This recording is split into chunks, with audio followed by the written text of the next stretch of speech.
नमस्कार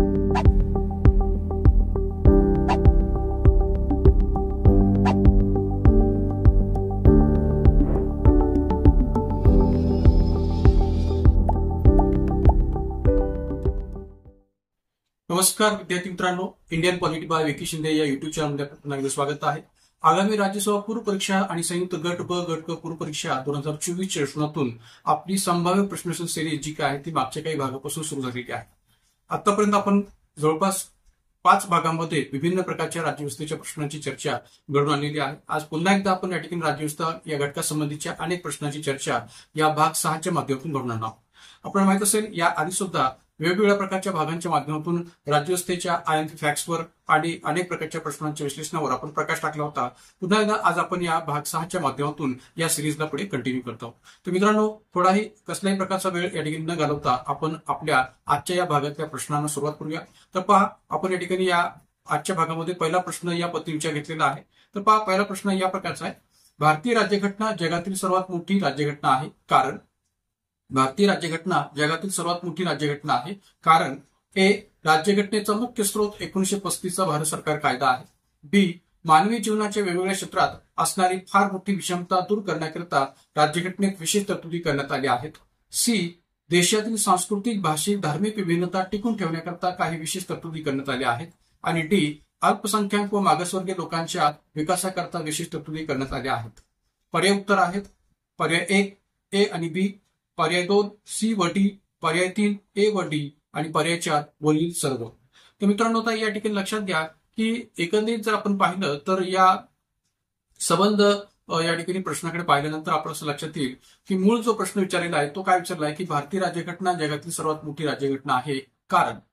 तर आता ऑब्व्हियसली आपल्याला लक्षात येईल की सांख्यिकीय पातळीवर आपण विचार केला तर भारतीय राज्यघटना ही जगातील मोठी राज्यघटना आहे किंवा सर्वात मोठी राज्यघटना आहे असं म्हणायला जागा होते आजच्या पातळीवर विचार केला तर। कारण की भारतीय राज्यघटनेचं जे काही सांख्यिकीय पातळीचं स्वरूप आहे ते पाहता भारतीय राज्यघटना जेव्हा तयार केली गेली होती तेव्हा 395 कलमे, 22 भाग आणि 8 परिशिष्टांच्या आधारावर असणारी भारतीय राज्यघटनेचं स्वरूप होतं। मात्र आज घडीला जर आपण विचार केला तर या ठिकाणी जवळपास 470 कलमांपर्यंत या ठिकाणी भारतीय राज्यघटनेचं स्वरूप पोहोचलेलं आहे। किंबहुना या ठिकाणी 22 भागाच्या ऐवजी 25 भागापर्यंत हे स्वरूप पोहोचलेलं आहे। 8 परिशिष्टाच्या ऐवजी या ठिकाणी 12 परिशिष्ट या ठिकाणी पोहोचलेली आहेत। तर त्यामुळे सांख्यिकीय पातळीवर भारतीय राज्यघटनेचं स्वरूप मोठं होत गेलेलं आहे। पण सांख्यिकीय पातळीवर हे स्वरूप मोठं होण्याचं कारण काय आहे? म्हणजे अशा पातळीवर या ठिकाणी भारतीय राज्यघटनेच्या कलमांची संख्या वाढलेली आहे, भागांची संख्या वाढलेली आहे किंवा एक प्रकारे परिशिष्टांची संख्या वाढलेली आहे। तर त्या सर्व प्रकारच्या वाढीमध्ये नेमकी कोणती कारणे जबाबदार आहेत? तर ऑब्व्हियसली भारतीय राज्यघटनेवर झालेल्या विभिन्न प्रकारच्या घटना असते।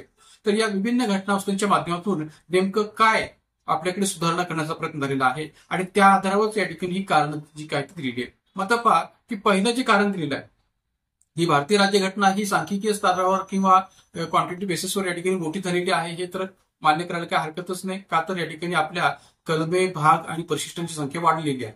पण थेरॉटिकली जर विचार केला, सैद्धांतिक पातळीवर जर विचार केला तर भारतीय राज्यघटनेचं स्वरूप मोठं होण्यामध्ये काही कारण पण जबाबदार आहेत। जसं या ठिकाणी राज्यघटनेचा मुख्य स्रोत 1935 चा भारत सरकार कायदा आहे हे काही चुकीचं नाही कारण की 1935 च्या भारत सरकार कायद्याच्या माध्यमातून आपण बऱ्याचशा तरतुदी जशाच तशा भारतीय राज्यघटनेमध्ये स्वीकारलेल्या आहेत आणि त्याहीमुळे भारतीय राज्यघटना ही मोठी झालेली आहे असं म्हणायला जागा होते।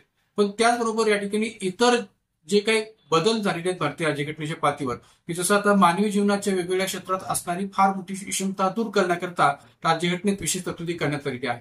म्हणजे स्वातंत्र्योत्तर कालखंडामध्ये जेव्हा आपल्याकडे 1950 ला भारतीय राज्यघटना अंमलात आली तर 1950 नंतर मानवी जीवनाच्या वेगवेगळ्या क्षेत्रात जी काही विषमता निर्माण झालेली होती तर ती दूर करण्याकरता राज्यघटनेमध्ये कालानुसार वेगवेगळ्या प्रकारच्या दुरुस्त्या किंवा वेगवेगळ्या प्रकारच्या सुधारणा करण्यात आलेल्या आहेत। जसं की आपल्याला उल्लेख करता येऊ शकेल 73 आणि 74 घटनासूच्या बाबतचा ज्या 73 आणि 74 घटनासूच्या माध्यमातून महिलांना, अनुसूचित जाती जमातींना आणि त्याचबरोबर इतर मागासवर्गीयांना राजकीय पातळीवर पंचायत संस्थांमध्ये असणारं जे काही आरक्षण आहे ते आपण भाग केलेलं आहे आणि त्या माध्यमातून जी काही स्थानिक पातळीवरची राजकीय विषमता होती ती दूर करण्याचा प्रयत्न आपण केलेला आहे। तर अशा अनेक पातळीवरचे या ठिकाणी तरतुदी आपल्याला घटनेमध्ये पाहायला मिळतील की ज्या माध्यमातून मानवी जीवनाच्या वेगळ्या क्षेत्रात असणारी जी काही विषमता आहे ती दूर करण्याचा प्रयत्न झालेला आहे। एवढंच नव्हे तर कलम 39D मार्गदर्शक तत्वांच्या पातळीवर विचार केला तर कलम 39D चा संदर्भ आपल्याला पाहायला मिळेल की या ठिकाणी समान कामासाठी समान वेतन स्त्री पुरुषांना दिले जावे। तर यातून सुद्धा आर्थिक पातळीवरची जी काही विषमता आहे ती दूर करण्याचा प्रयत्न आपल्याकडे घटनेमध्ये झालेला आहे। एवढंच नव्हे तर सी पर्याय जो या ठिकाणी पर्याय दिला आहे की देशातील सांस्कृतिक, भाषिक, धार्मिक विभिन्नता टिकून ठेवण्याकरता काही विशेष तरतुदी करण्यात आलेली आहे. तर भारतीय राज्यघटनेमध्ये शैक्षणिक व सांस्कृतिक हक्क असेल की जो कलम 29 आणि 30 मध्ये नमूद केलेला आहे, किंवा परिशिष्ट 8 की जे भाषिक तत्वावर विचार घेतलेलं परिशिष्ट 8 आहे. त्याचबरोबर धार्मिक विभिन्नता टिकून ठेवण्याकरता म्हणजे धर्मनिरपेक्षतेचं तत्व जे आपल्या इंडियन कॉन्स्टिट्यूशनच्या प्रिअम्बलमध्ये पण नमूद आहे आणि मूलभूत हक्कामध्ये सुद्धा धर्मनिरपेक्षतेशी संबंधित अनेक प्रकारचे तरतुदी आपल्याला केलेलं पाहायला मिळतील. तर अशा अनेक प्रकारच्या सांस्कृतिक, भाषिक, धार्मिक विभिन्नता टिकून ठेवण्याकरता ज्या काही अनेक तरतुदी भारतीय राज्यघटनेमध्ये करण्यात आलेल्या आहेत, तर त्यातून ही भारतीय राज्यघटना ही मोठी झालेली आहे किंवा तिचं स्वरूप व्यापक होत गेलेलं आहे असं म्हणायला जागा होती. त्याचबरोबर डी पर्याय जो उल्लेख केलेला आहे की अल्पसंख्याक व मागासवर्गीय लोकांच्या विकासाकरता विशेष तरतुदी करण्यात आलेली आहेत. तर ऑब्व्हियसली या ठिकाणी कलम 30 मध्ये मूलभूत हक्कांतर्गत कलम 30 मध्ये अल्पसंख्याकांच्या विकासाच्या दृष्टीतून केलेली तरतूद असो किंवा मागासवर्गीयांच्या पातळीचा विचार जर केला तर मार्गदर्शक तत्वामध्ये कलम 46च्या माध्यमातून मागासवर्गीय लोकांच्या किंवा अनुसूचित जाती जमाती दुर्बल घटकांच्या हितसंवर्धनाची केलेली तरतूद असो किंवा कलम 330 असो किंवा कलम 332 असो की ज्या माध्यमातून लोकसभा आणि विधानसभेतील अनुसूचित जातीजमातीचं असणारं आरक्षण याबाबतचा विचार केला गेलेला आहे. एवढंच नव्हे तर 106व्या घटनावलीच्या माध्यमातून महिलांना देखील लोकसभेमध्ये आणि विधानसभांच्या स्तरावर 1/3 आरक्षणाची तरतूद मान्य केलेली आहे. तर अशा अनेक प्रकारच्या लोकांच्या विकासाकरता विशेष तरतुदी भारतीय राज्यघटनेमध्ये केल्या गेलेल्या आहेत की ज्यातून सुद्धा भारतीय राज्यघटनेचं स्वरूप हे अधिकाधिक मोठं होत गेलेलं आहे, अधिकाधिक व्यापक होत गेलेलं आहे असं म्हणायला जागा होते. आणि म्हणून एकंदरीत हे जे काही या प्रश्नातले A, B, C, D आणि हे जे काही 4 पर्याय आहेत ते चारही पर्याय या ठिकाणी याबाबतचं कारण म्हणून सांगता शकेल प्रश्नाच्या पातळीवर. आणि म्हणून भारतीय राज्यघटना जगातील सर्वात मोठी राज्यघटना आहे. कारण तर एक या ठिकाणी ए ही सांगता येऊ शकेल, बी ही सांगता येऊ शकेल, सी ही सांगता येऊ शकेल आणि डी ही सांगता येऊ शकेल. आणि म्हणून या ठिकाणी या प्रश्नोत्तर आपल्याला देतात पर्याय क्रमांक 4 वरील सर्व. ही वरील सर्व कारणं भारतीय राज्यघटना ही सर्वात मोठी राज्यघटना म्हणून निर्माण होण्यासाठी किंवा एक प्रकारे त्याचं स्वरूप तशा पद्धतीने विचार घेण्यासाठी जबाबदार आहेत असं म्हणायला जागा होते. आणि म्हणून या ठिकाणी या प्रश्नोत्तर आपण सांगता येईल पर्याय क्रमांक 4 वरील सर्व. त्यानंतर पुढचा प्रश्न जर आपण पाहिला तर पुढचा प्रश्न थोडासा एका वेगळ्या प्रकारचा प्रश्न आहे. भारताच्या संघ राज्य प्रणालीविषयीचा हा प्रश्न आहे. पाहू शकता आपण की या ठिकाणी या प्रश्नामध्ये तुम्हाला 2 प्रकारच्या आकृत्या दिलेल्या आहेत. ए आकृती आहे आणि बी आकृती आहे आणि त्यावर आधारित आपल्याला या प्रश्नाचं उत्तर शोधायचं आहे. म्हणजे आकृतीवर आधारित हा प्रश्न असणार आहे आणि आकृतीवर आधारितच आपल्याला या प्रश्नाचं उत्तर द्यायचं आहे. आता पहा की पहिल्या आकृतीमध्ये केंद्र असा उल्लेख केलेला आहे आणि चहूबाजूने एरोज जे काय आहे ते आतल्या दिशेने दिलेले आहेत. आणि बी आकृतीमध्ये केंद्र असा उल्लेख केलेला आहे सर्कलमध्ये आणि चहूबाजूने जे एरोज आहेत ते बाहेरच्या दिशेने आहेत. तर अशा प्रकारे ए आणि बी आकृती आहे आणि या ए आणि बी आकृतीच्या आधारावर खालील जी काय विधान आहे त्या विधानांचा विचार करून आपल्याला योग्य उत्तराचा निवड करायची आहे. तर वरील आकृत्यांच्या आधारावर खालील पर्यायातून उत्तर शोधा. वरील आकृत्यांच्या आधारावर खालील पर्यायातून उत्तर शोधा. पर्याय 1 ए ही आकृती अमेरिकन संघराज्य व केंद्राकर्षी संघराज्य आणि बी ही आकृती भारतीय संघराज्य व केंद्रोत्सारी संघराज्य आहे. पर्याय 2 ए ही आकृती भारतीय संघराज्य आणि केंद्राकर्षी संघराज्य आणि बी ही आकृती अमेरिकन संघराज्य व केंद्रोत्सारी संघराज्य आहे. पर्याय 3 पर्याय 1 आणि 2 दोन्ही चूक आहेत. पर्याय 4 पर्याय 1 आणि 2 दोन्ही बरोबर आहेत. तर एकंदरीत या ठिकाणी या आकृत्यांच्या आधारावर आपल्याला या ठिकाणी या प्रश्नाचं उत्तर शोधायचं आहे. तर मग मित्रांनो आता एक लक्षात घ्या की या ठिकाणी या प्रश्नाचं उत्तर आपल्याला शोधत असताना नेमकं या आकृत्यांमध्ये काय दर्शवलेलं आहे हे जोपर्यंत आपल्याला समजणार नाही तोपर्यंत या प्रश्नाचं योग्य पद्धतीने उत्तर आपण देऊ शकणार नाही. जो काय पहिला पर्याय दिला आहे की ए ही आकृती अमेरिकन संघराज्य आणि केंद्राकर्षी संघराज्य आणि बी ही आकृती भारतीय संघराज्य व केंद्रोत्सारी संघराज्य आहे असा उल्लेख केलेला आहे. त्यानंतर दुसऱ्या पर्यायामध्ये ए ही आकृती भारतीय संघराज्य आणि केंद्राकर्षी संघराज्य आणि बी ही आकृती अमेरिकन संघराज्य व केंद्रोत्सारी संघराज्य आहे असा उल्लेख केलेला आहे. तर पहिल्या 2 पर्यायातूनच उत्तर आपल्याला शोधणं अपेक्षित आहे कारण की 3 आणि 4था पर्याय जो आहे तो या प्रश्नाच्या रचनातून योग्य आहे असं म्हणता शकणार. म्हणून पहिल्या 2 पर्यायातूनच आपल्याला उत्तर शोधणं गरजेचं आहे. मग आता पहा की ए आकृतीकडे आपण जर पाहिलं तर या ठिकाणी ते कोणत्या संघराज्याचं उदाहरण आहे, अमेरिकन संघराज्याचं आहे का भारतीय संघराज्याचं आहे. तर मित्रांनो ए आकृतीतून या ठिकाणी अमेरिकन संघराज्य स्पष्ट होतं.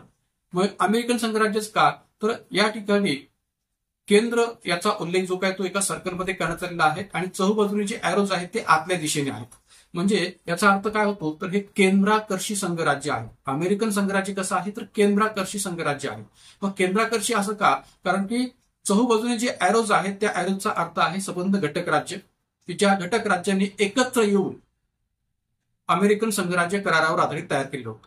कारण की अमेरिकन संघराज्याची निर्मिती ही करारावर आधारित झालेली आहे आणि करारावर आधारित हे संघराज्य तयार होत असताना अमेरिकेतल्या अनेक घटक राज्यांनी एकत्र येऊन या संघराज्याची निर्मिती केली होती. अनेक वसाहतींनी एकत्र येऊन या संघराज्याची निर्मिती केली होती. म्हणून एकत्र येण्याच्या भावनेतून करारावर आधारित तयार झालेलं संघराज्य म्हणजे अमेरिकन संघराज्य, की ज्या संघराज्यामध्ये केंद्राकडे सर्व जी काही वसाहती आहेत किंवा घटक राज्य आहेत त्या आकर्षित झाल्या आणि त्यातून ते संघराज्य निर्माण झालं. म्हणजे अमेरिकन संघराज्यामध्ये पहिल्यांदा घटक राज्यांची निर्मिती झाली आणि त्यानंतर मग या ठिकाणी त्या घटक राज्यांनी एकत्र येऊन आपापसात करार केला आणि त्या कराराच्या आधारावर तिथल्या केंद्र सरकारची निर्मिती केली किंवा संघराज्याची निर्मिती केली.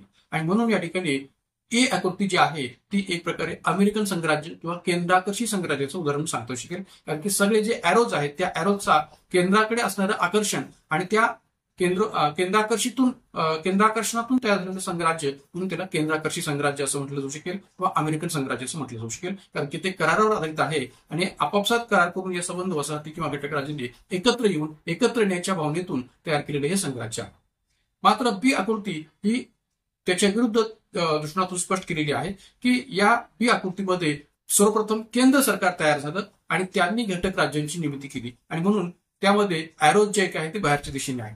की सर्वप्रथम या संघराज्यामध्ये केंद्र तयार झालं. जसं भारतीय संघराज्यामध्ये पहिल्यांदा या ठिकाणी केंद्र सरकारची निर्मिती झाली आणि आपल्याकडे राज्य पुनर्रचना कायदा 1956च्या माध्यमातून केंद्र सरकारने अनेक प्रकारच्या घटक राज्यांची निर्मिती केली. घटक राज्य आणि केंद्रशासित प्रदेशांची निर्मिती केलेली आहे. म्हणजे पहिल्यांदा इथं केंद्राची निर्मिती झाली आणि मग या ठिकाणी घटक राज्याची निर्मिती झाली असं म्हणायला जागा होते. आणि म्हणून सूर्याची किरणं जशी बाहेर उत्सर्जित पावतात त्या अर्थाने हे केंद्रोत्साही संघराज्य आहे. सूर्याची किरणं जशी बाहेर उत्सर्जित पावतात तसे या ठिकाणी हे केंद्रोत्साही संघराज्य आहे आणि म्हणून या ठिकाणी ते भारतीय संघराज्य या अर्थाने घेतलं जाऊ शकेल. तर भारतीय संघराज्य हे एकत्र राहण्याच्या किंवा ऐक्य टिकवण्याच्या भावनेतून निर्माण झालेलं आहे. जसं अमेरिकन संघराज्य हे करारावर आधारित एकत्र येण्याच्या संकल्पनेतून निर्माण झालेलं होतं तसं भारतीय संघराज्याचं स्वरूप नाही. भारतीय संघराज्य हे करारावर आधारित संघराज्य नाहीये किंवा भारतातील घटक राज्यांनी एकत्र येऊन असा काही करार करून हे संघराज्य निर्माण केलं होतं का, तर नाहीये. तर भारतीय संघराज्यामध्ये केंद्र सरकारची पहिल्यांदा निर्मिती झाली आणि त्यांनी राज्य पुनर्रचना कायदा 1956च्या माध्यमातून घटक राज्य आणि केंद्रशासित प्रदेशांची निर्मिती केली. आणि म्हणून एक प्रकारे भारतातल्या केंद्र सरकारचं हे धोरण होतं की भारतातील जी काही संबंध घटक राज्य आहेत ती एकत्र राहिली पाहिजेत, त्यांचं ऐक्य टिकलं पाहिजे आणि म्हणून एकत्र राहण्याच्या इच्छेतून, एकत्र राहण्याच्या भावनेच्या माध्यमातून किंवा ऐक्य टिकवण्याच्या भावनेच्या माध्यमातून निर्माण झालेलं हे केंद्रोत्साही संघराज्य आहे की ज्यामुळे या ठिकाणी त्याला आपण भारतीय संघराज्य असं म्हणू शकतो. म्हणून अमेरिकन संघराज्य आणि भारतीय संघराज्य या दोन्हीच्याही बाबतची असणारी जी काही निर्मितीची संकल्पना आहे ती वेगवेगळी आहे. की अमेरिकन संघराज्याची संकल्पना ही एकत्र येण्याच्या भावनेतून तयार झालेली संकल्पना आहे आणि भारतीय संघराज्याची संकल्पना ही एकत्र राहण्याच्या किंवा ऐक्य टिकवण्याच्या भावनेतून निर्माण झालेली संकल्पना आहे आणि त्यामुळे दोन्हीचा अर्थ वेगवेगळा आपल्याला पाहायला मिळतो. आणि म्हणूनच दोन्ही बाबतीत वापरले गेलेले शब्द सुद्धा वेगळे आहेत की अमेरिकन संघराज्य हे केंद्राकर्षी संघराज्य आहे आणि एक प्रकारे भारतीय संघराज्य हे केंद्रोत्साही संघराज्य आहे असं म्हणायला जागा होते. आणि म्हणून एक लक्षात घ्या की अमेरिकन संघराज्याच्या बाबतीत आपण सममितीय संघराज्य किंवा सिमेट्रिकल फेडरलिझम असा उल्लेख करतो आणि भारतीय संघराज्याच्या बाबतीत आपण काय उल्लेख करतो तर एसिमेट्रिकल किंवा एक प्रकारे विषममिती संघराज्य किंवा असममितीय संघराज्य असा आपण उल्लेख करतो. मग ही सममितीय संघराज्य ही संकल्पना काय किंवा असममितीय संघराज्य ही संकल्पना काय, तर यावर मी या ठिकाणी आपल्या अगोदरच्याही एका लेक्चरमध्ये विस्तृतपणे उल्लेख जो काय केलेल्या प्रश्नांतर्गत त्यामध्ये तुम्ही आपण ते पाहू शकता. मात्र या ठिकाणी या आकृत्यांच्या पातळीवर विचार केला तर अमेरिकन संघराज्य हे केंद्राकर्षी संघराज्य आणि भारतीय संघराज्य हे केंद्रोत्साही संघराज्य आहे असं म्हणायला जागा होते. मित्रांनो, हा जो काही प्रश्न मी तयार केलेला आहे तो आपल्या 12वीच्या स्टेट बोर्डच्या पुस्तकाच्या आधारावर तयार केलेला प्रश्न आहे. या 12वीच्या स्टेट बोर्डच्या पुस्तकामध्ये दोन्ही प्रकारच्या आकृत्यांचा संदर्भ आपल्याला पाहायला मिळेल. तर एकंदरीत या ठिकाणी या संबंध विश्लेषणाचा जर विचार केला तर या ठिकाणी या प्रश्नाचं उत्तर आपलं सांगता येईल पर्याय क्रमांक 1 की ए ही आकृती अमेरिकन संघराज्य केंद्राकर्षी संघराज्य आणि बी ही आकृती भारतीय संघराज्य व केंद्रोत्साही संघराज्य आहे असं म्हणायला जागा होते. आणि म्हणून या ठिकाणी या प्रश्नोत्तर आहे पर्याय क्रमांक 1. त्यानंतर जाऊया पुढच्या प्रश्नाकडे. पुढचा प्रश्न पहा काय आहे. प्रश्न क्रमांक 3, खालीलपैकी कोणते विधान चुकीचे आहे. खालीलपैकी कोणते विधान चुकीचे आहे. ए पर्याय परिशिष्ट 7 मधील सूची 1 व 3 मधील विषयांवर संसद कायदा करू शकते. परिशिष्ट 7 मधील सूची 1 व 3 मधील विषयांवर संसद कायदा करू शकते. त्यानंतर पर्याय बी परिशिष्ट 7 मधील सूची 1, 2, 3 मधील विषयांवर राज्य विधानसभा कायदा करू शकते. पर्याय सी संसद व राज्य विधानसभा सर्व सूचित सर्व विषयांवर कायदे करू शकतात. आणि पर्याय डी वरीलपैकी एकही नाही. आणि पर्याय उत्तर आहेत पर्याय 1 केवळ ए, पर्याय 2 बी व सी, पर्याय 3 केवळ बी आणि पर्याय 4 केवळ डी. मग आता पहा की एकंदरीत जर विचार केला तर या ठिकाणी या संबंध विधानांचा जर विचार केला तर आपल्याला हे लक्षात आलं पाहिजे किंवा हा प्रश्न नेमका कोणत्या अर्थाने विचारलेला आहे. इथं परिशिष्ट 7 मधील 3 सूची ज्या आहेत म्हणजे एक प्रकारे संघ सूची, राज्य सूची आणि समवर्ती सूची या अनुषंगाने विचारलेला हा प्रश्न आहे. आणि ऑब्व्हियसली परिशिष्ट 7 मधील या तिन्ही सूचींच्या बाबतचे अधिकार नेमके कोणाकोणाकडे कसे आहेत या अर्थाने विचारलेला हा प्रश्न आहे. आणि मग त्याच अनुषंगाने आपल्याला या प्रश्नाचं उत्तर शोधायचं आहे. मग आता पहा की खालीलपैकी कोणते विधान चुकीचे आहे, कोणतं विधान चुकीचं आहे आपल्याला शोधायचं आहे. मग आता पर्याय ए, परिशिष्ट 7 मधील सूची 1 व 3 मधील विषयावर संसद कायदा करू शकते. तर ऑब्व्हियसली हे विधान बरोबर आहे की परिशिष्ट 7 मधील सूची 1 म्हणजे काय तर संघ सूची आणि सूची 3 म्हणजे काय तर एक प्रकारे समवर्ती सूची. तर या संघ सूची आणि समवर्ती सूचीवर कायदे करण्याचा अधिकार हा केंद्र सरकारला आहे, संसदेला आहे आणि म्हणून या ठिकाणी पर्याय ए जो आहे तो बरोबर आहे. मात्र पर्याय बी की परिशिष्ट 7 मधील सूची 1, 2, 3 मधील विषयांवर राज्य विधानसभा कायदा करू शकते. तर आपल्याकडे राज्य विधानसभा किंवा घटक राज्य सरकार हे या ठिकाणी केवळ राज्य सूची आणि समवर्ती सूची विषयावर कायदा करू शकते, ते संघ सूची विषयावर कायदा करू शकत नाही. मग आता पहा या ठिकाणी बी पर्याय जो काय आहे तो पूर्णतः चुकीचा आहे. का तर राज्य विधानसभा ही संघ सूची विषयावर कायदा करू शकत नाही, तर फक्त आणि फक्त राज्य सूची आणि समवर्ती सूची विषयावर या ठिकाणी राज्य विधानसभा कायदा करू शकते किंवा घटक राज्य सरकार कायदा करू शकते. राहिला प्रश्न सी पर्यायचा की संसद व राज्य विधानसभा सर्वसूचित सर्व विषयावर कायदे करू शकतात. तर एक लक्षात घ्या की संसद ही संघ सूची आणि समवर्ती सूची विषयावर कायदा करू शकते हे आपण पर्याय एच्या स्तरावर या ठिकाणी मान्य केलेलं आहे, ते बरोबरही आहे. पण संसद ही सर्व सूचीतील सर्व विषयावर कायदा करू शकते का तर एक लक्षात घ्या की संसद ही संघ सूची आणि समवर्ती सूचीवर कायदा करू शकते, पण गरज पडल्यास विशिष्ट परिस्थितीमध्ये, मी काय म्हणतोय की गरज पडल्यास विशिष्ट परिस्थितीमध्ये संसद ही राज्यसूची विषयावर सुद्धा कायदा करू शकते. संसद ही गरज पडल्यास विशिष्ट परिस्थितीमध्ये राज्यसूची विषयावर सुद्धा कायदा करू शकते. जसं की कलम 249च्या स्तरावर जर विचार केला तर राष्ट्रीय हिताच्या दृष्टिकोनातून राज्यसभाने जर समजा राज्यसूची विषयावर कायदा करण्याच्या दृष्टीने जर ठराव पास केलेला असेल, 2-3 ठराव पास केलेला असेल कलम 249च्या स्तरावर, तर संसद राष्ट्रीय हित विचारात घेऊन या ठिकाणी राज्यसूची विषयावर कायदा करू शकते. किंवा कलम 352 किंवा कलम 356 खाली जर राष्ट्रपती राजवट पूर्ण देशपातळीवर किंवा एखाद्या घटक राज्यात लागू केलेली असेल, तर अशा परिस्थितीमध्ये, अशा विशिष्ट परिस्थितीमध्ये संसद संबंधित घटक राज्याच्या राज्यसूची विषयावर कायदा करू शकते किंवा राज्यसूची विषयावर कलम 352च्या राष्ट्रपती राजवटीचा विचार करून कायदा करू शकतो. एवढंच नव्हे तर कलम 252चा जर आपण विचार केला तर या ठिकाणी आपल्याला हाही संदर्भ सांगता शकेल की 2 किंवा 2 पेक्षा अधिक घटक राज्यांनी जर विनंती केलेली असेल तर त्या विनंतीचा विचार करून सुद्धा संसद या ठिकाणी राज्यसूची विषयावर कायदा करू शकते. एवढंच नाही तर कलम 253च्या पातळीचा विचार केला तर या ठिकाणी एखाद्या परराष्ट्राशी केलेल्या कराराची अंमलबजावणी करण्यासाठी किंवा एखाद्या परराष्ट्राशी केलेल्या कराराची अंमलबजावणी किंवा त्याच्या पालनासाठी सुद्धा संसद राज्यसूची विषयावर कायदा करू शकते. म्हणजे कलम 249 असेल, कलम 250 असेल, कलम 252 असेल, कलम 253 असेल, तर या संदर्भाच्या माध्यमातून या ठिकाणी जी काही विशिष्ट परिस्थिती निर्माण होते तर अशा विशिष्ट परिस्थितीमध्ये संसद ही या ठिकाणी राज्यसूची विषयावर कायदा करू शकते असं म्हणायला जागा होते.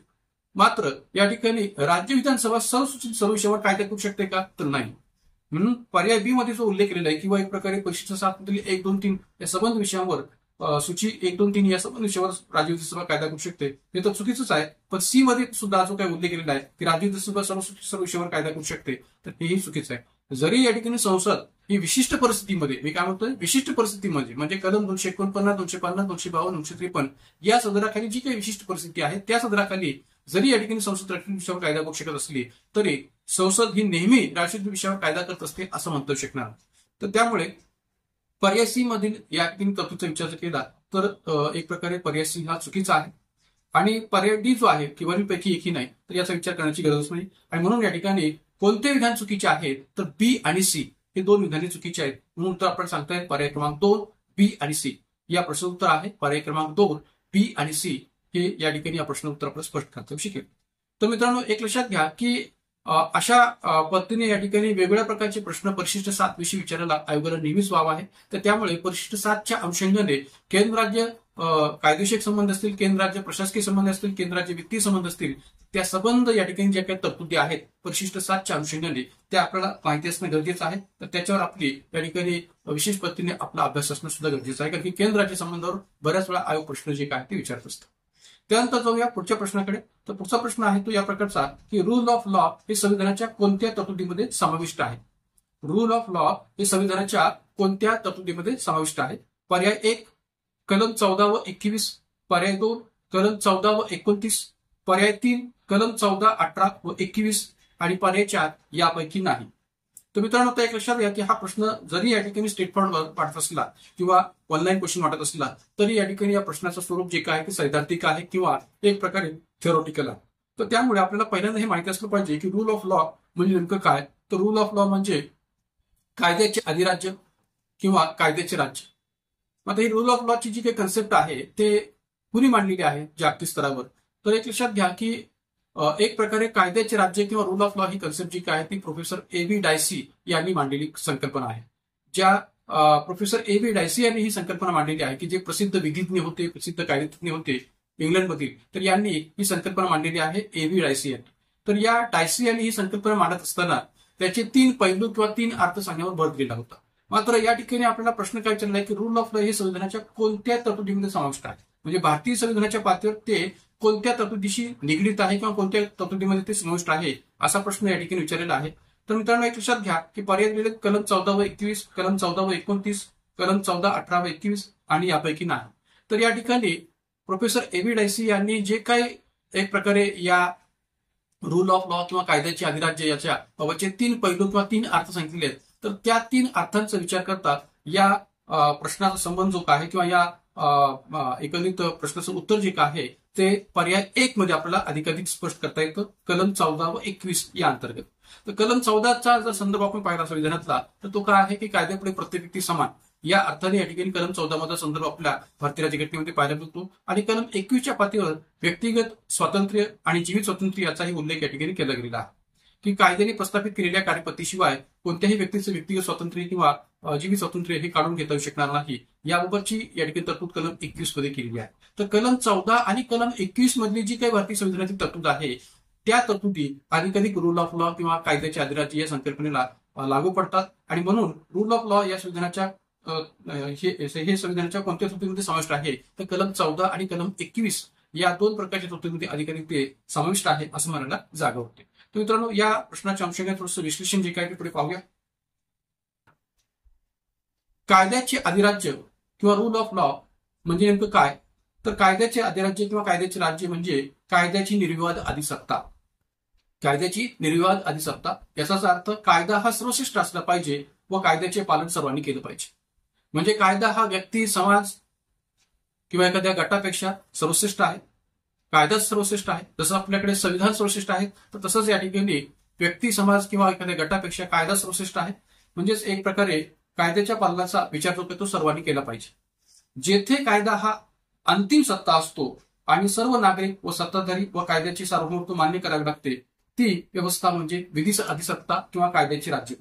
पहा की जेथे कायदा हाच अंतिम सत्ता असतो, जेथे कायदा हाच अंतिम सत्ता आहे, त्या सत्तेपेक्षा कोणती सत्ता मोठी नाहीये, तर त्या ठिकाणी एक प्रकारे कायद्याचं अधिराज्य असतं. आणि विशेष म्हणजे नागरिक, सत्ताधारी आणि कायद्याचे सार्वभौमत्व मान्य या ठिकाणी त्यांना करावं लागतं. म्हणजे नागरिक असो, सत्ताधारी असो, या सर्वांना या ठिकाणी कायद्याचे सार्वभौमत्व मान्य करावे लागते. का तर ही व्यवस्था जी कायद्याच्या अधिराज्यावर आधारित आहे, कायद्याच्या राज्यावर आधारित आहे, विधी अधिसत्तेवर आधारित आहे, ती सर्वश्रेष्ठ असते असं म्हणायला हरकत नाही. म्हणजे त्या कायद्याच्या अधिराज्यामध्ये ना नागरिक सर्वश्रेष्ठ आहेत ना सत्ताधारी सर्वश्रेष्ठ आहेत, तर कायद्याचं सार्वभौमत्वच या ठिकाणी मान्य करावं लागतं. अशी अधिसत्ता म्हणजे विधी अधिसत्ता किंवा कायद्याचे राज्य. जेव्हा लोक कायद्याला श्रेष्ठ मानून त्याचे पालन करतात तेव्हा समाजात शांतता व सुव्यवस्था टिकून राहते. कारण की जर का समाजामध्ये शांतता व सुव्यवस्था टिकवायची असेल, कायदा व सुव्यवस्था ठेवायची असेल तर कायद्यालाच या ठिकाणी श्रेष्ठ मानलं पाहिजे. कायद्याला या ठिकाणी कनिष्ठ मानून शांतता व सुव्यवस्था टिकून राहू शकणार. जर का तसं झालं तर व्यक्ती सर्वश्रेष्ठ होईल, समाज सर्वश्रेष्ठ होईल किंवा गट सर्वश्रेष्ठ होईल, एखादा धर्म सर्वश्रेष्ठ होईल, असं या ठिकाणी होण्याची शक्यता अधिकाधिक असते. आणि म्हणून कायद्याला सर्वश्रेष्ठ मानून त्याचं जर पालन केलं गेलं तर समाजामध्ये शांतता व सुव्यवस्था, कायदा व सुव्यवस्था टिकून राहू शकते. इंग्लंडमध्ये 1215 साली मॅग्ना कार्टामुळे राजाच्या निरंकुश सत्तेला पायबंद घातला गेला. म्हणजे जी काही या ठिकाणी प्राचीन कालखंडाच्या स्तरावर आपण विचार केला किंवा मध्ययुगीन कालखंडाच्या स्तरावर विचार केला तर राजा, सम्राट, मुघल किंवा बादशाह अशा प्रकारच्या या ठिकाणी घटकांना अधिकाधिक महत्व होतं. पण इंग्लंडमध्ये 1215 साली मॅग्ना कार्टामुळे राजाच्या निरंकुश सत्तेला या ठिकाणी पायबंद घातला गेला आणि इंग्लंडच्या राज्याने प्रथमच विधीची अधिसत्ता मान्य केली. म्हणजे इंग्लंडच्या राज्याने सुद्धा या ठिकाणी लोकशाही तत्वाच्या आधारावर असणारी विधीची अधिसत्ता जी काय ती मान्य केली आणि एक प्रकारे राजाच्या अधिसत्तेला पायबंद घातला गेला. एवढंच नव्हे तर इंग्लंडमधील सुप्रसिद्ध विधिज्ञ, जसा मागाशी मी उल्लेख केला होता ए.व्ही. डायसी यांचा, तर इंग्लंडमधील सुप्रसिद्ध विधिज्ञ प्रोफेसर ए.व्ही. डायसी किंवा अल्बर्ट वेन डायसी यांनी कायद्याचे राज्य ही संकल्पना मांडली. डायसी यांनी कायद्याचे अधिराज्य या संकल्पनेचे 3 तत्वे किंवा पैलू या ठिकाणी सांगितलेले आहेत. तर हे 3 तत्व किंवा पैलू नेमके कोणते आहेत की ज्याच्यामुळे कलम 14 व 21 यांचा संदर्भ जो काय तो या 3 पैलूच्या स्पष्ट करता येतो भारतीय संविधानाच्या स्तरावर. तर ते 3 पैलू आहेत या प्रकारचे की प्रचलित कायदा सर्वश्रेष्ठ असावा. या 3 पैलूमध्ये किंवा 3 अर्थांमधला पहिला अर्थ जो आहे तो या प्रकारचा आहे की प्रचलित कायदा सर्वश्रेष्ठ असावा. देशातील शासन व्यवस्थेसाठी असणारे कायदे निर्विवाद असावेत. त्याला राज्यातील नागरिकांची मान्यता असावी. त्या कायद्यापेक्षा कुणीच श्रेष्ठ नसावं. मित्रांनो, ज्या सरकारला या ठिकाणी जनता निवडून देते तर ते सरकार त्या जनतेसाठी कायदे तयार करत असतं. म्हणजेच एक प्रकारे जनतेने त्या कायद्याची जी काही सर्वश्रेष्ठता आहे ती मान्य केलेली असते आणि विशेष म्हणजे कायद्याचं जे काही अस्तित्व आहे ते नागरिकांना मान्य असतं. का तर त्या कायदे तयार करणाऱ्या सरकारला त्याच जनतेने निवडून दिलेलं असतं या कारणामुळे. आणि म्हणून या ठिकाणी कायदे निर्विवाद असावे, त्याला राज्यातील नागरिकांची मान्यता असावी, त्या कायद्यापेक्षा कोणी श्रेष्ठ नसावा हा उल्लेख या ठिकाणी पहिल्या पैलूमध्ये केलेला आहे. दुसरा पैलू आहे कायद्यापुढे सर्व व्यक्ती समान असतील, ज्या अंतर्गत त्या ठिकाणी आपण असं म्हणता शिकेल कलम 14चा संदर्भ भारतीय संविधानाच्या पातळीवर पाहायला मिळतो. कायद्यापुढे प्रत्येक व्यक्ती समान. तर कायद्यापुढे सर्व व्यक्ती समान असतील, कायद्यासमोर सर्व व्यक्ती समान असतील. धर्म, जात, वंश, पंथ, लिंग व जन्मस्थान या कारणावरून राज्य व प्रशासन व्यक्तीत भेदभाव करणार नाही. म्हणजे एकंदरीत या ठिकाणी जर विचार केला तर कलम 14च्या स्तरावर कायद्याने सर्वांना समान संरक्षण आहे. एवढंच नव्हे तर कायद्यापुढे प्रत्येक व्यक्ती समान आहे. त्याचबरोबर धर्म, जात, वंश, पंथ, लिंग व जन्मस्थान या कारणावरून राज्य आणि प्रशासन व्यक्तीत भेदभाव करणार नाही. ही तरतूद सुद्धा आपल्याकडे भारतीय संविधानाच्या रचनेतून स्पष्ट करता येते कलम 14च्या स्तरावर. त्याबरोबर तिसरा जो पैलू आहे की कायद्याने आक्षेपार्ह ठरवलेल्या कृत्याकरताच शिक्षा. कायद्याने आक्षेपार्ह ठरवलेल्या कृत्याकरताच शिक्षा या अंतर्गत काय उल्लेख केलेला आहे डायसी यांनी की कोणत्याही व्यक्तीला न्यायालयात तिचा गुन्हा सिद्ध झाल्याशिवाय आणि कायद्याने ठरवलेली न्यायदानाची कार्यपद्धती वापरल्याशिवाय अटक करून तुरुंगात ठेवता येणार नाही वा शिक्षा करता येणार नाही. म्हणजे ऑब्व्हियसली कलम 21 अंतर्गत जो उल्लेख केलेला आहे की कायद्याने प्रस्थापित केलेली कार्यपद्धती अनुसरल्या केलीच कोणत्याही व्यक्तीचं व्यक्तिगत स्वातंत्र्य किंवा जीवित स्वातंत्र्य हे काढून घेता येणार नाही. ही जी कलम 21 मधली तरतूद आहे की जी या डायसी यांनी स्पष्ट केलेल्या तिसऱ्या पैलूमध्ये आपल्याला स्पष्ट करता येते. तर त्यामुळे कोणत्याही व्यक्तीला न्यायालयात तिचा गुन्हा सिद्ध झाल्याशिवाय आणि कायद्याने ठरवलेली न्यायदानाची कार्यपद्धती वापरल्याशिवाय अटक करून तुरुंगात ठेवता येणार नाही वा शिक्षा करता येणार नाही. ही तरतूद सुद्धा या ठिकाणी भारतीय संविधानाच्या पातळीवर कलम 21च्या रचनातून समाविष्ट आहे असं म्हणायला जागा होते. आणि म्हणून रूल ऑफ लॉ किंवा कायद्याचे अधिराज्य हे भारतीय संविधानाच्या पातळीवर कोणत्या तरतुदीमध्ये समाविष्ट आहे तर कलम 14 आणि कलम 21 या तरतुदीमध्ये समाविष्ट आहे असं म्हणायला तर पूर्णपणे जागा होते. आणि म्हणून या ठिकाणी पर्याय क्रमांक 1 हे या प्रश्नाचं उत्तर स्पष्ट करता येऊ शकेल.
मित्रांनो, ब्रेक नंतर पुन्हा एकदा आपल्या व्हिडिओला आपण कंटिन्यू करूया. पहा पुढचा प्रश्न. खालील मूलभूत कर्तव्यांचा योग्य क्रम लावा. खालील मूलभूत कर्तव्यांचा योग्य क्रम लावा. पर्याय ए, आपल्या संमिश्र संस्कृतींच्या वारशाचे जतन करावे. पर्याय बी, नैसर्गिक पर्यावरणाचे जतन करावे, सजीव प्राण्यांबद्दल दयाबुद्धी बाळगावी. पर्याय सी, आपल्या देशाचे रक्षण करावे, देशाची सेवा करावी. आणि पर्याय डी, वैज्ञानिक दृष्टी, मानवतावाद आणि जिज्ञासू वृत्ती अंगी बाळगावी. पर्याय उत्तरे. पर्याय 1 सी ए बी डी, पर्याय 2 ए बी सी डी, पर्याय 3 डी ए बी सी आणि पर्याय 4 बी सी ए डी. तर मित्रांनो, या ठिकाणी आपल्याला या प्रश्नाच्या अंतर्गत मूलभूत कर्तव्यांचा योग्य क्रम जो आहे तो शोधायचा आहे किंवा लावायचा आहे. तर मित्रांनो, या ठिकाणी अशा प्रकारचा प्रश्न या आधी सुद्धा आयोगाने खूप वेळा विचारलेला आहे की भारतीय राज्यघटनेतल्या कलम 51A अंतर्गत जी काही मूलभूत कर्तव्य स्पष्ट केलेली आहेत त्या मूलभूत कर्तव्यांचा त्यांच्या जो काही या ठिकाणी घटनेमध्ये स्पष्ट केलेला क्रम आहे त्या क्रमानुसार योग्य प्रकारचा क्रम लावा, अशा प्रकारचा प्रश्न अनेक वेळा आयोगाने विचारलेला आहे. तर मित्रांनो, या ठिकाणी आपल्याला माहित असेल की भारतीय राज्यघटनेमध्ये 42व्या घटनास्थळद्वारा एक प्रकारे मूलभूत कर्तव्यांचा समावेश केला गेलेला आहे. डॉक्टर सुवर्ण समितीच्या शिफारशीनुसार मूलभूत कर्तव्यांचा विचार जो काही भारतीय राज्यघटनेमध्ये केलेला आपल्याला पाहायला मिळतो. आणि विशेष म्हणजे कलम 51A पासून कलम 51A पर्यंत सबंध 11 मूलभूत कर्तव्य जी काही ती भारतीय राज्यघटनेमध्ये आपल्याला पाहायला मिळतात. सुरुवातीला या मूलभूत कर्तव्यांच्या अंतर्गत फक्त 10 मूलभूत कर्तव्यांचा समावेश होता. मात्र 86व्या घटनास्थळद्वारा एक प्रकारे 11 मूलभूत कर्तव्य जे काही ते नव्याने ऍड केलेलं आहे की जे कलम 51A मध्ये पाहायला मिळतं. मात्र या ठिकाणी आपण जो प्रश्न विचारलेला आहे तो कोणत्या प्रकारे आहे की मूलभूत कर्तव्य जी काही या पर्यायामध्ये दिलेली मूलभूत कर्तव्य आहेत त्या मूलभूत कर्तव्यांचा योग्य क्रम लावा. तर ज्यावेळेस आपल्याला या मूलभूत कर्तव्याच्या योग्य क्रम लावण्याचा प्रश्न विचारला जातो तेव्हा आपल्याला हे लक्षात आलं पाहिजे की या ठिकाणी आपल्याला त्या मूलभूत कर्तव्याशी संबंधित जे काही कलम क्रमांक आहेत ते जर माहित असतील तर योग्य पद्धतीने त्याचा क्रम जो काही तो लावण्यासाठी आपल्याला कोणतीही अडचण येणार नाही. तर याकरता आपल्याला मूलभूत कर्तव्यामध्ये जी काही कलम 51A पासून कलम 51A पर्यंतची जी काही यादी आहे ती किमान पातळीवरती माहिती असली पाहिजे, ती किमान पातळीवरती लक्षात ठेवता आली पाहिजे. तर त्यामुळे त्याचा जो काही योग्य क्रम आहे तो लावायला आपल्याला अधिक अडचण येऊ शकणार नाही. तर आता या प्रश्नामध्ये जर आपण पाहिलं तर या ठिकाणी पहिला योग्य क्रम जो आहे तो कोणत्या मूलभूत कर्तव्यास लागतो या पर्यायांच्या पातळीवर, या 4 पर्यायांच्या पातळीवर.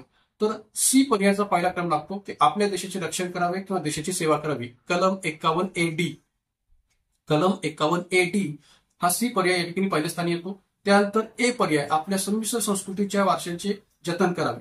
तर कलम 51AF, आपल्या संमिश्र संस्कृतींच्या वारशाचे जतन करावे, कलम 51AF. त्यानंतर बी पर्याय, नैसर्गिक पर्यावरणाचे जतन करावे, सजीव प्राण्यांबद्दल दयाबुद्धी बाळगावी, म्हणजे बी पर्याय. म्हणजे कलम 51AG, कलम 51AG हे कलम जे आहे ते नैसर्गिक पर्यावरणाचे जतन करावे आणि सजीव प्राण्यांबद्दल दयाबुद्धी बाळगावी या अंतर्गत पाहायला मिळतं. आणि सर्वात शेवटी डी पर्याय, वैज्ञानिक दृष्टिकोन, मानवतावाद आणि जिज्ञासू वृत्ती बाळगावी, कलम 51AH. कलम 51AH अंतर्गत वैज्ञानिक दृष्टी, मानवतावाद व जिज्ञासू वृत्ती अंगी बाळगावी याचा संदर्भ सांगता येऊ शकतो. तर त्यामुळे या ठिकाणी या प्रश्न उत्तर आपल्याला काय सांगता येईल?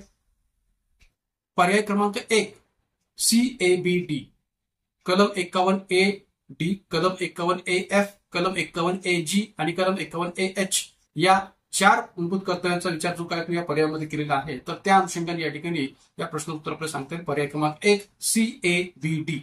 मग आता पहा या ठिकाणी पुढचे जो काही संदर्भ दिलेला आहे तो विश्लेषणामध्ये आपण पाहू शकता की आपल्या देशाचे रक्षण करावे, देशाची सेवा करावी, कलम 51AD. आपल्या संमिश्र संस्कृतीचे वारशाचे जतन करावे, कलम 51AF. नैसर्गिक पर्यावरणाचे जतन करावे, सजीव प्राण्यांबद्दल दयाबुद्धी बाळगावी, कलम 51AG. आणि वैज्ञानिक दृष्टी, मानवतावाद, जिज्ञासू वृत्ती अंगी बाळगावी, कलम 51AH.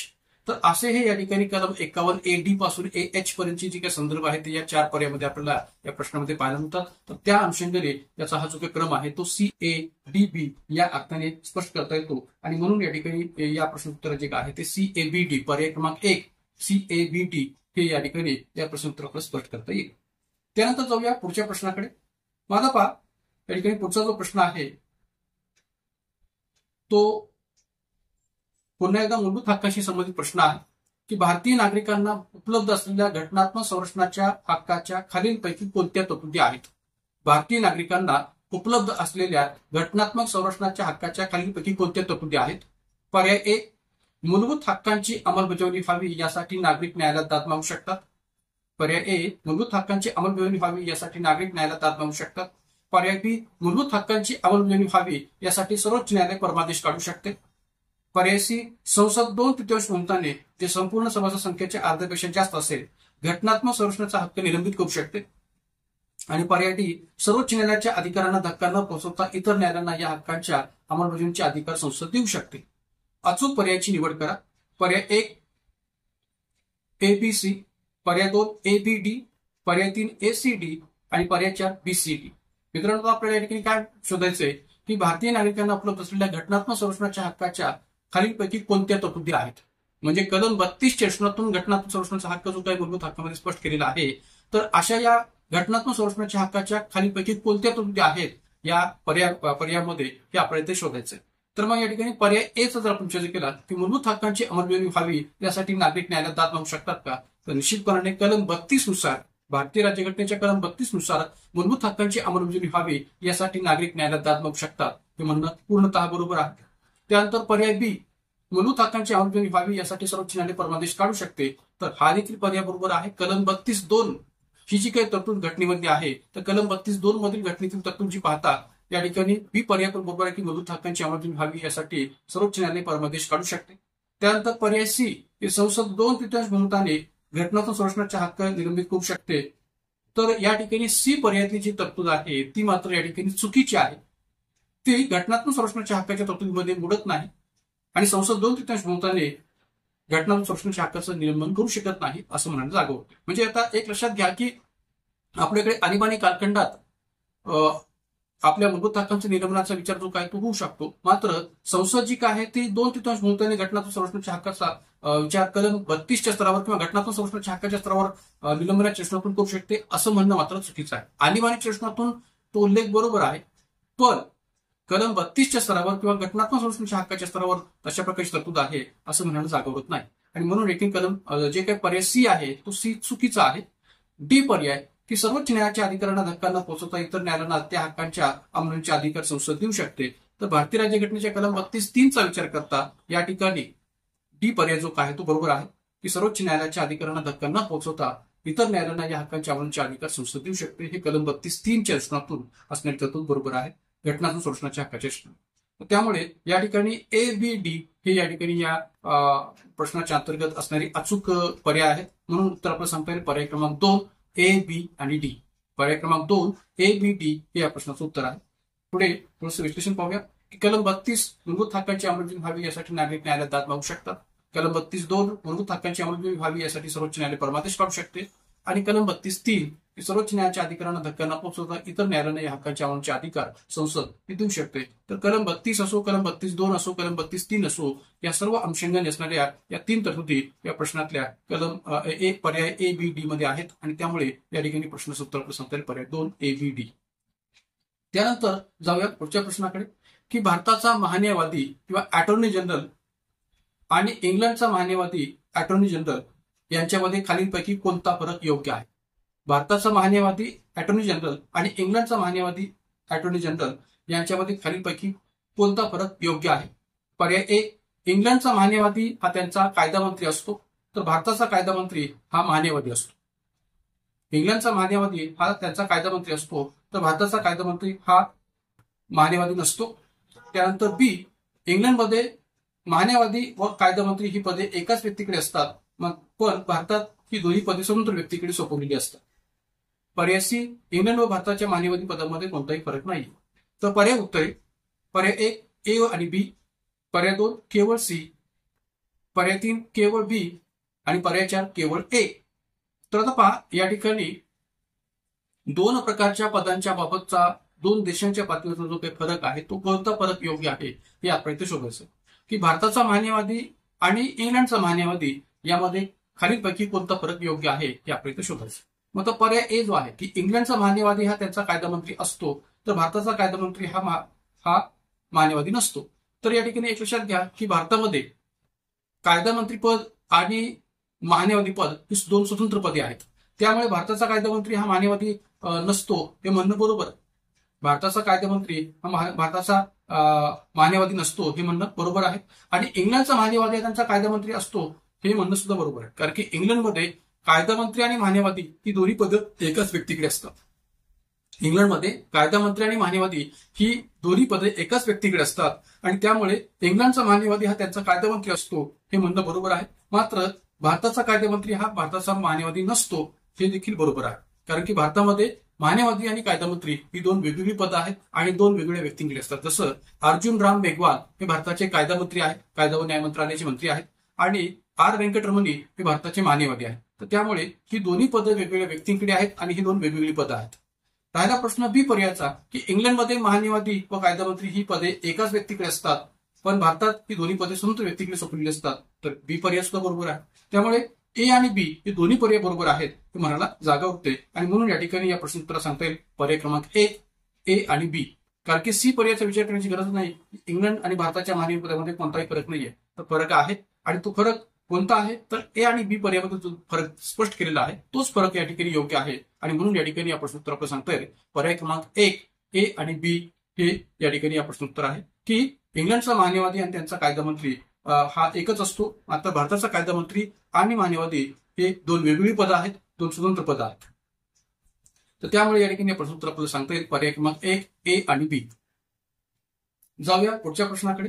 पहा पुढचा प्रश्न काय आहे की खालीलपैकी कोणते विधान अयोग्य आहे. खालीलपैकी कोणते विधान अयोग्य आहे. पर्याय 1 भारतामध्ये संसदीय लोकशाही आहे पण प्रातिनिधिक लोकशाही नाही. पर्याय 2 भारतामध्ये अध्यक्षीय लोकशाही नाही पण प्रातिनिधिक लोकशाही आहे.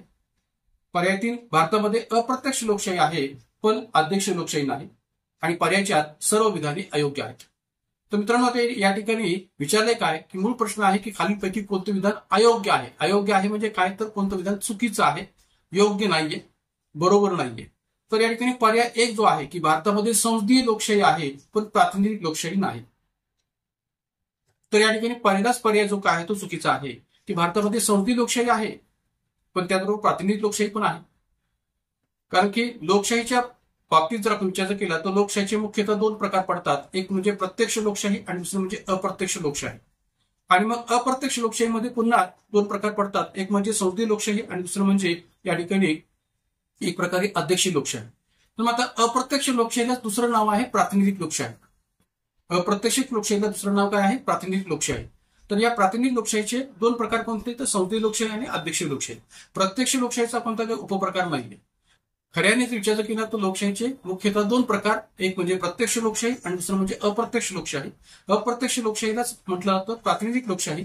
तर या अप्रत्यक्ष किंवा प्रातिनिधिक लोकशाहीचे पुन्हा दोन प्रकार पडतात, ते म्हणजे संसदीय लोकशाही आणि अध्यक्षीय लोकशाही. त्यापैकी जर विचार केला तर भारतामध्ये संसदीय लोकशाही आहे आणि प्रातिनिधिक लोकशाही सुद्धा आहे. मग आता एक लक्षात घ्या की प्रातिनिधिक लोकशाही म्हणजे काय किंवा अप्रत्यक्ष लोकशाही म्हणजे काय आणि प्रत्यक्ष लोकशाही म्हणजे काय असं जर विचार केला तर प्रत्यक्ष लोकशाही म्हणजे कायदा तयार करण्याच्या प्रक्रियेमध्ये लोकांचा प्रत्यक्ष सहभाग असणे म्हणजे प्रत्यक्ष लोकशाही. मी काय म्हणतोय की कायदा तयार करण्याच्या प्रक्रियेमध्ये लोकांचा प्रत्यक्ष सहभाग असणे म्हणजे प्रत्यक्ष लोकशाही. आणि कायदा तयार करण्याच्या प्रक्रियेमध्ये लोकांच्या प्रतिनिधींचा असणारा सहभाग असणे म्हणजे अप्रत्यक्ष लोकशाही. म्हणजे तिथं लोकांचा प्रत्यक्ष सहभाग असतो का नाहीये. अप्रत्यक्ष लोकशाहीमध्ये किंवा प्रातिनिधिक लोकशाहीमध्ये लोकांच्या प्रतिनिधीचा कायदा तयार करण्याच्या प्रक्रियेमध्ये सहभाग असतो आणि म्हणून त्याला प्रातिनिधिक लोकशाही किंवा अप्रत्यक्ष लोकशाही म्हटलं जातं. कारण की लोकांचा प्रत्यक्ष सहभाग नसतो, त्यांच्या प्रतिनिधींचा असणारा सहभाग असतो म्हणून ती अप्रत्यक्ष लोकशाही आणि त्यांच्या प्रतिनिधींचा सहभाग असतो म्हणून ती प्रातिनिधिक लोकशाही असं म्हणायला जागा होतं. त्यामुळे भारतामध्ये संसदीय लोकशाही आहे आणि भारतामध्ये संसदेत निवडून दिले जाणारे प्रतिनिधी हे लोकांद्वारे निवडून दिले जात असतात आणि म्हणून ती प्रातिनिधिक लोकशाही आहे. म्हणून या ठिकाणी पर्याय 1 मध्ये जो उल्लेख केलेला आहे की भारतामध्ये संसदीय लोकशाही आहे पण प्रातिनिधिक लोकशाही नाही हे चुकीचं आहे. का तर खऱ्याने या ठिकाणी भारतामध्ये संसदीय लोकशाही पण आहे आणि प्रातिनिधिक लोकशाही पण आहे असं म्हणणं बरोबर आहे. म्हणून पर्याय 1 हा अयोग्य आहे. राहिला प्रश्न या ठिकाणी 2, 3, 4 या पर्यायांचा, तर त्याचा विचार करण्याची गरज नाही कारण की इथं पर्याय उत्तर दिलेले नसल्यामुळे प्रश्नाचं उत्तर आपल्याला पर्याय 1 हेच स्पष्ट करता येईल. राहिला प्रश्न पर्याय 2चा की भारतात अध्यक्षीय लोकशाही नाहीच आहे, संसदीय लोकशाही आहे. आणि प्रातिनिधिक लोकशाही आहे का तर आहे. पर्याय 3 भारतामध्ये अप्रत्यक्ष लोकशाही आहे पण अध्यक्षीय लोकशाही नाहीये, तर हेही बरोबर आहे की भारतामध्ये अप्रत्यक्ष म्हणजेच प्रातिनिधिक लोकशाही आहे आणि अध्यक्षीय लोकशाही नाहीये, हेही बरोबर आहे. म्हणून या ठिकाणी 2 आणि 3 पर्याय बरोबर आहेत, मात्र पर्याय 1 जो आहे तो चुकीचा आहे की भारतामध्ये संसदीय लोकशाही आहे पण प्रातिनिधिक लोकशाही नाहीये, हे मात्र चुकीचं आहे. तर या अर्थाने थोडंसं विश्लेषण पुढे आपण पाहूया. या प्रश्नोत्तर आपल्याला सांगता येईल पर्याय क्रमांक 1. आता पहा लोकशाहीचे प्रकार प्रत्यक्ष लोकशाही आणि अप्रत्यक्ष लोकशाही की जे मुख्यतः दोन प्रकार आहेत या लोकशाहीचे. कायदा तयार करण्याच्या किंवा निर्मिती करण्याच्या प्रक्रियेमध्ये लोकांचा प्रत्यक्ष सहभाग असणे म्हणजे प्रत्यक्ष लोकशाही. हा प्रत्यक्ष सहभाग जनमत, सार्वमत, प्रत्यावाहन या मार्गातून असतो. हा जो काही प्रत्यक्ष सहभाग आहे तो जनमत, सर्वमत, प्रत्यावाहन या मार्गातून असतो. उदाहरणार्थ प्राचीन ग्रीसमधील अथेन्स नगरराज्यात आणि स्वित्झर्लंडमध्ये प्रत्यक्ष लोकशाहीचं स्वरूप आज देखील आपल्याला पाहायला मिळतं. म्हणजे प्राचीन ग्रीसमधील अथेन्स नगरराज्यात सुद्धा प्रत्यक्ष लोकशाहीचं स्वरूप या जनमत सार्वमत प्रत्याह्वान या मार्गातून पाहायला मिळत होतं. आणि आज देखील स्वित्झर्लंडमध्ये प्रत्यक्ष लोकशाहीचा स्वीकार केला गेलेला आहे आणि त्यामुळे स्वित्झर्लंड हे प्रत्यक्ष लोकशाहीचं मुख्यतः उदाहरण आपल्याला स्पष्ट करता येईल. राहिला प्रश्न अप्रत्यक्ष लोकशाही किंवा प्रातिनिधिक लोकशाहीचा, तर कायदा तयार करण्याच्या किंवा निर्मिती करण्याच्या प्रक्रियेमध्ये लोकांनी निवडून दिलेल्या लोकप्रतिनिधींचा सहभाग, यामुळे त्याला प्रातिनिधिक लोकशाही म्हटलं जातं किंवा अप्रत्यक्ष लोकशाही म्हटलं जातं. का तर या कायदा तयार करण्याच्या प्रक्रियेमध्ये लोकांचा अप्रत्यक्ष सहभाग असतो किंवा त्यांच्या प्रतिनिधींच्या माध्यमातून असणारा सहभाग असतो, म्हणून त्याला प्रातिनिधिक लोकशाही असं म्हटलं. उदाहरणार्थ भारत, ब्रिटन, अमेरिका जिथं या ठिकाणी अप्रत्यक्ष लोकशाही किंवा प्रातिनिधिक लोकशाही आहे असं आपण पाहायला मिळतं. तर या पुढे जाऊन आपण आणखीन एक गोष्टीत पाहूया की या अप्रत्यक्ष लोकशाहीचे जे काही प्रकार आहेत किंवा प्रातिनिधिक लोकशाहीचे जे दोन प्रकार आहेत, अध्यक्ष लोकशाही आणि संसदीय लोकशाही, या दोन्ही मधला नेमका फरक काय आहे. तर अध्यक्ष लोकशाहीच्या पातळीत विचार केला तर अध्यक्ष थेट लोकांकडून निवडून दिला जातो. जसं अमेरिका, फ्रान्स, जर्मनी या देशांमध्ये अध्यक्ष हा थेट लोकांकडून निवडून दिला जातो. भारताच्या पातळीत विचार केला संसदीय लोकशाहीच्या दृष्टीने, तर संसदीय लोकशाहीत अध्यक्ष थेट लोकांकडून निवडून दिला जात नाही, तर तो लोकांनी निवडून दिलेल्या प्रतिनिधींकडून निवडला जातो.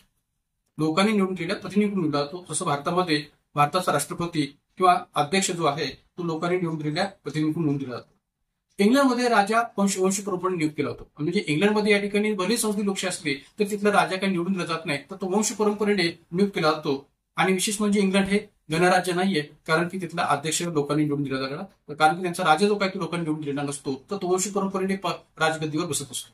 म्हणून इंग्लंडमध्ये राजा वंश परंपरेने नियुक्त केलेला असतो. अध्यक्षाकडे सरकार चालवण्याचे सर्व अधिकार असतात. अध्यक्ष लोकशाहीमध्ये अध्यक्षाकडेच सरकार चालवण्याचे सर्व अधिकार असतात. मात्र संसदीय लोकशाहीमध्ये अध्यक्षाचे पद औपचारिक असते. सरकार चालवण्याचे सर्व अधिकार पंतप्रधान व मंत्रिमंडळाकडे असतात. या संसदीय लोकशाहीमध्ये अध्यक्षाचे पद हे औपचारिक किंवा नाममात्र असतं. सरकार चालवण्याचे सर्व अधिकार पंतप्रधान आणि मंत्रिमंडळाकडे असतात. त्यानंतर अध्यक्ष लोकशाहीच्या पातळीवर विचार केला तर या लोकशाहीत राजकीय स्थैर्य असते. अध्यक्ष लोकशाहीमध्ये बहुमताचा संबंध येत नसल्यामुळे या ठिकाणी राजकीय स्थैर्य असते. मात्र संसदीय लोकशाहीमध्ये बहुमताचा संबंध येत असल्यामुळे तिथं राजकीय अस्थिरता असते, राजकीय अस्थिर असते. इथं राजकीय अस्थिरतेपेक्षा संसदीय लोकशाहीमध्ये उत्तरदायित्वाला अधिकाधिक महत्व दिलेलं आहे, जबाबदारीला अधिकाधिक महत्व दिलेलं आहे. त्यानंतर चौथा फरक जो काय आहे की विविध क्षेत्रातील तज्ञ मंडळींची त्या त्या खात्याच्या मंत्रिपदी थेट नियुक्ती करता येते. अध्यक्षाला अध्यक्ष लोकशाहीमध्ये विविध क्षेत्रातील तज्ञ मंडळींची त्या त्या खात्याच्या मंत्रिपदी थेट नियुक्ती करता येते. तर संसदीय लोकशाहीमध्ये लोकांनी निवडून दिलेल्या प्रतिनिधींपैकीच कोणाच तरी मंत्रिपदी नियुक्ती करता येते. म्हणजे या ठिकाणी मंत्रिपदी येणारी व्यक्ती ही लोकांनी निवडून दिलेली असली पाहिजे आणि या लोकांनी निवडून दिलेल्या प्रतिनिधींपैकीच कोणाची तरी मंत्रिपदी नियुक्ती करता येते. कारण की आपल्याला माहित असेल की संसदीय लोकशाहीच्या पातळीवर विचार केला तर मंत्री स्तरावर येणारा व्यक्ती हा राज्यसभा किंवा लोकसभा या दोन्ही सभागृहापैकी कोणत्या सभागृहाचा सदस्य हा असलाच पाहिजे, तरच तो मंत्रिपदावर कायम राहू शकतो. तर त्यामुळे लोकांनी निवडून दिलेल्या प्रतिनिधींपैकीच कोणाच तरी मंत्रिपदी या संसदीय लोकशाहीमध्ये नियुक्ती करता येते. हा देखील उल्लेख आपल्याला करता येईल. तर प्रातिनिधिक किंवा अप्रत्यक्ष लोकशाहीचे हे जे काही दोन प्रकार आहेत, अध्यक्ष लोकशाही आणि संसदीय लोकशाही, यामधला हा जो काही फरक आहे तोही आपण चांगल्या पद्धतीने लक्षात ठेवा, कारण की याही अनुषंगाने आपल्याला आयोगाकडून प्रश्न विचारायला वाव आहे. तर त्यामुळे लोकशाहीचे प्रत्यक्ष अप्रत्यक्ष हे दोन प्रकार आणि पुन्हा अप्रत्यक्ष लोकशाहीचे अध्यक्ष लोकशाही आणि संसदीय लोकशाही हे दोन प्रकार, या अर्थाने सुद्धा आपल्याला माहिती असणं गरजेचं आहे. आणि जर का अशाही प्रकारचा प्रश्न जसा आपण या प्रश्नामध्ये पर्याय पाहिलेले आहेत तर तसाही प्रकार प्रश्न जर विचार केला तर आपली तयारी असली पाहिजे. तर या संबंध विश्लेषणाच्या आधारावर या ठिकाणी आपण सूत्र आपल्याला सांगता येईल पर्याय मार्क 1. मग आता पहा, या ठिकाणी अशा या संबंध प्रश्नांच्या आधारावर जे काही आपण विश्लेषण पाहिलेलं आहे किंवा अनेक प्रकारच्या आयएमपी फॅक्ट्सवर आपण प्रकाश टाकलेला आहे, तर अशाच प्रकारच्या अनेक प्रश्नांचं विश्लेषण आणि अनेक प्रकारच्या प्रश्नांच्या माध्यमातून असणाऱ्या आयएमपी फॅक्ट्सवर आपण आगामी कालखंडात सुद्धा आपल्या या संभाव्य प्रश्न सिरीजच्या माध्यमातून प्रकाश टाकणार आहोत आणि राज्यव्यवस्था घटकाच्या अनेक प्रकारच्या प्रश्नांची उकल आणि मोठ्या प्रमाणात जी काही चर्चा आहे ती करून आणणार आहोत. मित्रांनो, आज आपण या व्हिडिओमध्ये विभिन्न प्रकारच्या वेगवेगळ्या प्रश्नांची चर्चा या ठिकाणी वेगवेगळ्या अर्थाने घडून आणलेली आहे. अशाच प्रकारच्या प्रश्नांची चर्चा पुढेही आपण या ठिकाणी कंटिन्यू करणार आहोत. मित्रांनो, या ठिकाणी पुन्हा एकदा मी सांगू इच्छितो की आपल्या या संभाव्य प्रश्न सिरीजला अधिकाधिक विद्यार्थ्यांपर्यंत पोहोचवा आणि गरजू विद्यार्थ्यांना ठिकाणी हा व्हिडिओ जो काय तो शेअर करा. का तर आगामी राज्यसभा पूर्व परीक्षा आणि संयुक्त गट व गट पूर्व परीक्षा या दृष्टिकोनातून अशा प्रकारच्या प्रश्नांची चर्चा निश्चितच संबंध विद्यार्थ्यांना उपयोगाची ठरणार. तर आज या व्हिडिओमध्ये इथं आपण थांबूयात. जाताना पुन्हा एकदा विनंती की आपल्या युट्यूब चॅनलला अधिक संख्येने सबस्क्राईब करा, लाईक करा आणि शेअर करा. या ठिकाणी आजच्या व्हिडिओमध्ये आपण इथे थांबूयात. धन्यवाद.